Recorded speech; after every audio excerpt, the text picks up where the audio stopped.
Hello everyone, welcome back to the channel. This is Asnahan and hope you all are doing well. Yes, today I'm going to start the part 4 of your chapter number 1, The Rise of Nationalism in Europe. So, our topic of today is what did liberal nationalism stand for? But before starting this part, make sure that you have watched all the previous part. अगर आपने previous part नहीं देखे तो go and watch that previous videos so you can develop the better understanding level.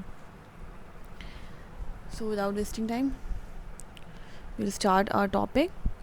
तो liberal nationalism का मतलब क्या है, हम ये समझेंगे. Ideas of national unity in early 19th century Europe were closely allied to the ideology of liberalism. अगर हम बात करें नेशनल यूनिटी की, जो अर्ली 19th सेंचुरी में बात हो रही थी, नेशनलिज्म की बात हो रही थी, तो वहाँ पर एक चीज़ और थी. लिबरलिज्म को भी प्रमोट करा जा रहा था. जब फ्रीडम मांगी जा रही थी तो लिबर्टी भी मांगी जा रही थी. The term liberalism drives from the Latin root liber meaning free. Liber का मीनिंग एक्चुअली फ्री होता है, but is not just like that freedom. For the new middle classes liberalism stood for freedom for the individual and equality of all before the law. तो जो new middle class थे उनके लिए liberalism का मतलब क्या था कि उनको आज़ादी मिले. किस चीज़ की आज़ादी मिले? हर इंडिविजुअल को इक्वालिटी मिले लॉ के सामने, कानून के सामने सब बराबर हों, किसी को कम या ज़्यादा नहीं देखा जाए. Politically it emphasise the concept of government by consent. और अगर हम पॉलिटिकल व्यू से देखें तो इसका मतलब होता है कि आपकी मर्ज़ी की गवर्नमेंट अगर बन रही है, अगर आपको भी मौका मिल रहा है गवर्नमेंट चूज़ करने का, तो इसका मतलब आपको लिबरलिज्म मिल रहा है. Since the French revolution liberalism had stood for the end of autocracy. और जब फ्रेंच रेवोल्यूशन स्टार्ट हुआ तो लिबरलिज्म का मीनिंग क्या था कि ऑटोक्रेसी को ख़त्म करना. एंड क्लरिकल प्रिविलेजेस जो लोगों को मिलती हैं, a constitution and representative government through parliament. तो उनको कैसी गवर्नमेंट चाहिए? एक कॉन्स्टिट्यूशन और रिप्रेजेंटेटिव गवर्नमेंट जिसको वो खुद जो है चूज़ करें. 19th century liberals also stressed the inviolability of private property. तो 19th सेंचुरी में लिबरल जो लोग थे उन इस चीज़ पे भी कि प्राइवेट प्रॉपर्टी जो है वो इनवायलेबिलिटी होनी चाहिए, उसके अंदर भी इस चीज़ के भी ऊपर जोर दे रहे थे वो. Now yet equality before the law did not necessarily stand for universal suffrage. Equality before law का मतलब था, ज़रूरी नहीं है कि वो यूनिवर्सल सफरेज के बारे में बात करिए. यूनिवर्सल सफरेज यानी right to vote. Right to vote पहले कुछ ही लोगों को होता था, टॉप क्लास आप कह सकते हो, या फिर उसके बाद थोड़ा सा लिबर्टी हुई तो सबको मिलने का, बट फिर भी वीमेन को नहीं था. तो यहाँ पे एकदम हम उसकी बात तो नहीं करते. You will recall that in revolutionary France, which marked the first political experiment in liberal democracy, the right to vote and to get elected was granted exclusively to property owning man. कह रहे हैं अगर हम बात करें France की तो वहाँ पे क्या था, एक पॉलिटिकल एक्सपेरिमेंट हुआ था लिबरल डेमोक्रेसी का, जहाँ पे राइट टू वोट जो है सिर्फ जो लोग प्रॉपर्टी ओन कर रहे थे उनको ही मिला था. Man without property and all women were excluded from political rights. Only for a brief period under the Jacobean did all adult males enjoy suffrage. तो सिर्फ कुछ टाइम के लिए जैकोबियन क्लब्स के अंडर में जो सारे मेल्स थे उनको वोटिंग का राइट मिल गया, बट वेमेन को अभी भी नहीं मिला. However, the Napoleonic Code went back to limited suffrage and reduced women to the status of minor. फिर जब नेपोलियनिक कोड आया था तो फिर से सफरेज जो था लिमिटेड हो गया था, वापस से वही प्रॉपर्टी ओनिंग मैन जो थे वो वोट करे थे, और जो वेमेन थी उसका स्टेटस तो सिर्फ माइनर यानी एक नासमझ इंसान जो दूसरों पे डिपेंड है उतना कर दिया गया था. Subject to the authority of fathers and husband, यानी वो किसकी अथॉरिटी में है, उसका खुद की कोई मर्जी नहीं है, कोई अथॉरिटी नहीं है, वो अपने फादर या हस्बैंड के हिसाब से चलना है. Throughout the 19th and early 20th century, women and non-property man organized opposition movement demanding equal political rights. But 20th century की स्टार्टिंग में ही लोगों ने इसको कहते हैं नहीं डिमांड करना शुरू कर दी कि हमें भी राइट्स चाहिए जो बाकी मैन थे जिनके पास प्रॉपर्टी नहीं थी या वुमेन थी. So in the economic sphere liberalism stood for the freedom of market and the abolition of state imposed restriction on the movement of goods and capital. तो लिबरलिज्म का मतलब इकोनॉमिक स्फीयर के हिसाब से अगर हम देखें तो किस चीज़ का फ्रीडम चाहिए था? मार्केट का, कि आराम से अपने सामान को बेचा और ख़रीदा जा सकता है, और जो स्टेट ज़बरदस्ती की रिस्ट्रिक्शन इम्पोज करता है उसको ख़त्म करना चाहिए, और जो कैपिटल और गुड्स का मूवमेंट है वो ईजिली हो सके एक जगह से दूसरी जगह.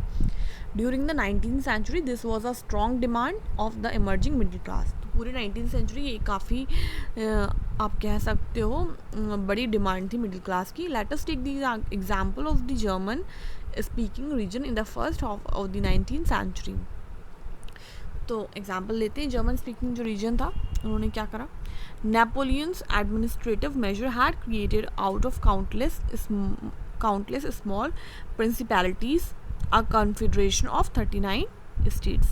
क्या करें, जो नेपोलियन ने मेजर्स लिए थे एडमिनिस्ट्रेशन के बारे में, तो उसने क्या चीज़ क्रिएट करी, मतलब वो बहुत ढेर सारी थी छोटी छोटी प्रिंसिपैलिटीज़ थी, उसमें से लिए गए थे 39 स्टेट्स को कॉन्फेडरेट करा गया इसके अंदर। Each of these possessed its own currency, यानी 39 स्टेट्स हैं तो अपनी अपनी करेंसी होगी, तो कितनी ज़्यादा आप समझ सकते हो केस और कन्फ्यूजन होगी।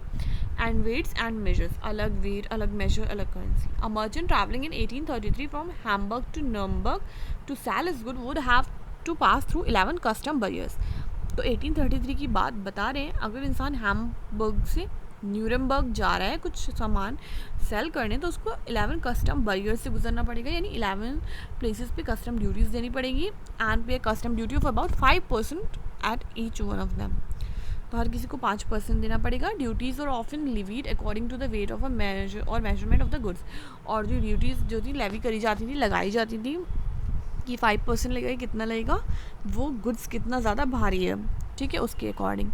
As each region had it own system of weights and measure, जैसे कि हर रीजन का अपना सिस्टम हुआ करता था वेट करने का, मेजर करने का। This involve time consuming calculation, तो इसमें बहुत ज़्यादा टाइम भी वेस्ट होता था और हर जगह अलग अलग मेजरमेंट होता था।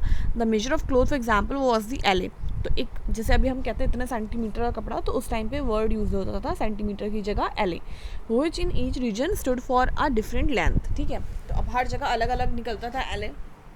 An alloy of textile material brought in Frankfurt would get you 54.7 centimeter of cloth, in Manise 55.1 centimeter, in Nuremberg 65.6 centimeter, in Freiburg 53.5 centimeter। यानी हर स्टेट में हर जगह पे जो है अगर आप मेजर करोगे वो सेम क्लोथ को, तो उसका साइज़ जो है वो अलग अलग निकलेगा, जो कि बहुत ही गलत चीज़ थी इंसान के लिए। मार्केट करना उस टाइम बहुत ज़्यादा मुश्किल था। Such conditions were viewed as obstacle to economic exchange and growth by the new commercial classes, who argued for the creation of a unified economic territory allowing the unhindered movement of goods, people and capital। तो ऐसी condition क्या थी, ये एक रुकावटें थी, ठीक है, रास्ते में कि इकोनॉमिक एक्सचेंज नहीं कर पाए। जो न्यू कमर्शियल क्लास था, यानी जो सेल करता था, जो बिजनेस कर रहा, उसके लिए बहुत मुश्किल हो गया था, तो उसने आर्ग्यू करा भाई एक यूनिफाइड इकोनॉमिक टेरिटरी होनी चाहिए, कि सब जगह एक सा सिस्टम होना चाहिए मेजरमेंट का, या फिर एक ही जगह आप कह सकते हो टैक्स वगैरह लगना चाहिए, कस्टम लगना चाहिए, ऐसा नहीं हर जगह पे हम पे करते रहेंगे तो कैसे प्रॉफिट होगा। In 1834, a custom union or Zollverein was formed at the initiative of Prussia and joined by most of the German states। तो 1835 में एक यूनियन बनाया गया, रिमेंबर इट। उस यूनियन का नाम क्या था, कस्टम यूनियन का नाम था ज़ोलवेरेन। जो क्यों फॉर्म करा गया, प्रूशिया ने फॉर्म करा और बहुत से जर्मन स्टेट ने इसको ज्वाइन करा। The union abolish tariff barriers, तो इस यूनियन ने टैरिफ बैरियर को अबॉलिश करा and reduce the number of currencies from over 30 और 2। तो करेंसी भी जो थी 30 से, मतलब 30 करेंसी थी पहले, अब कहाँ सिर्फ 2 करेंसी होंगी। The creation of a network of railway further stimulated mobility, harnessing economies interest to national unification। तो ये जो क्रिएट हुआ नेटवर्क रेलवे का, उसने भी स्टिमुलेट करा, उसने बढ़ावा दिया मोबिलिटी, यानी आसानी से जो थे गुड्स इधर से उधर जो थे मूव कर रहे थे, और एक नेशनल यूनिफिकेशन फील हो रही थी, इकोनॉमिक इंटरेस्ट बढ़ा। A wave of economic nationalism strengthen the wider nationalist sentiments growing at the time. तो इस लहर ने, इस वेव ने जो इकोनॉमिक नेशनलिज्म को मजबूत करा और नेशनलिस्ट सेंटिमेंट्स जो थे वो भी ग्रो करने लगे, और लोगों को जो था आप कह सकते हो कि अच्छा फील होने लगा, बेहतर उनको लगने लगा। तो यस, आज का हम क्लास या आज का इतना ही रखेंगे जो पार्ट है, और बाकी हम नेक्स्ट टॉपिक नेक्स्ट पार्ट में करेंगे। अगर आपने यहाँ तक वीडियो देख लिया है and you like and understand this video, so don't forget to hit the like button. Also if you hadn't subscribe to the channel and you can also share it with your friends. We will meet in the next video. Till then take care and be safe.